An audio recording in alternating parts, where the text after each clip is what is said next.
Assalamualaikum warahmatullahi wabarakatuh. Kembali lagi bersama saya di channel TC Crash. Masyarakat yang tinggal di tanah Jawa, Nyi Roro Kidul selalu dipercaya sebagai penguasa Laut Selatan yang masih menjadi misteri hingga saat ini. Wanita yang konon sangat sakti ini juga memiliki hubungan dengan raja-raja Jawa era Mataram hingga sekarang. Melalui persekutuan ini, Jawa dilindungi oleh kekuatan gaib yang tidak tampak, namun sangat kuat dan bisa dirasakan oleh mereka yang memiliki linwe atau kelebihan. Lantas, seperti apakah sejatinya asal-usul keberadaan Nyi Roro Kidul? Mari kita simak selengkapnya. Nyi Roro Kidul adalah sosok roh atau dewi legendaris Indonesia yang sangat populer di kalangan masyarakat Pulau Jawa dan juga Pulau Bali. Bahkan di seluruh Nusantara, tokoh ini dikenal sebagai Ratu Laut Selatan dan sering disamakan dengan Kanjeng Ratu Kidul. Meskipun menurut beberapa kalangan, sebenarnya keduanya berbeda. Beberapa orang memperdebatkan dari mana asalnya wanita yang sakti luar biasa itu. Beberapa pandangan menyebutkan bahwa dia adalah seorang putri raja, seorang bidadari jin, dan lain sebagainya. Lantas, mana yang paling benar? Tidak ada, setiap pandangan atau perspektif memiliki kebenarannya sendiri-sendiri. Berikut beberapa pandangan tentang asal-usul Nyi Roro Kidul tersebut. Mari kita simak satu persatu. Pandangan sejarah dan konspirasi era penjajahan Belanda. Kisah Nyi Roro Kidul bermula dari lahirnya seorang putri bernama Ratu Ayu dari kerajaan Galuh.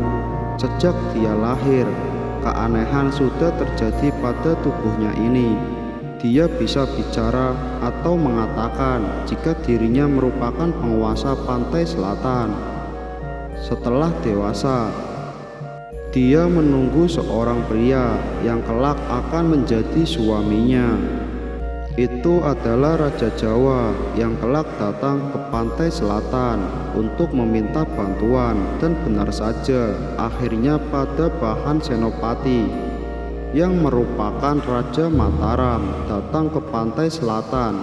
Ini dia melakukan semedi selama beberapa malam sebelum akhirnya Nyi Roro Kidul datang dan jatuh cinta pada sosok raja itu. Akhirnya kedua insan itu bercinta selama 3 hari 3 malam di bawah laut sebelum Panembahan Senopati kembali dan berperan Diro Sultan Agung. Tiba dia menciptakan tari Bedoyo. Jangan lupakan perwujudan percintaan sang kakek dengan penguasa Laut Selatan. Pendapat lain tentang Nyi Roro Kidul dikemukakan oleh seniman kawakan Pramoedya Ananta Toer. Menurut beliau, Nyi Roro Kidul adalah tokoh rekaan seniman kala itu. Tokoh ini diciptakan untuk menutupi kekalahan Mataram dari Belanda. Dengan menciptakan tokoh ini, mereka seakan-akan masih memiliki kekuasaan akan pantai selatan. Pandangan mitos dan dongeng yang dipercaya oleh masyarakat. Mitos pertama tentang asal-usul Nyi Roro Kidul bercerita tentang anak dari Ratu Bilqis yang dahulu tunduk dengan ketampanan Nabi Sulaiman. Dia menikah dengan seorang jin dan dikaruniai seorang anak, tidak kasat mata. Malu dengan anaknya seperti ini, Ratu Bilqis membuang anaknya. 2 pulau jauh bernama Al-Jawi. Dari pulau ini, Nyi Roro Kidul tumbuh dan akhirnya menguasai Laut Selatan. Masih ingat dengan kisah Nawang Wulan dan Joko Tarub?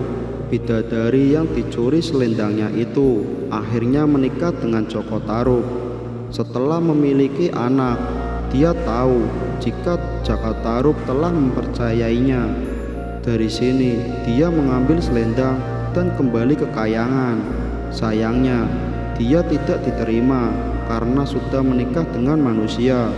Bahkan dia dikutuk menjadi sebangsa jin dan disuruh menjaga kawasan selatan Jawa agar tidak tenggelam oleh samudra yang terus meluap.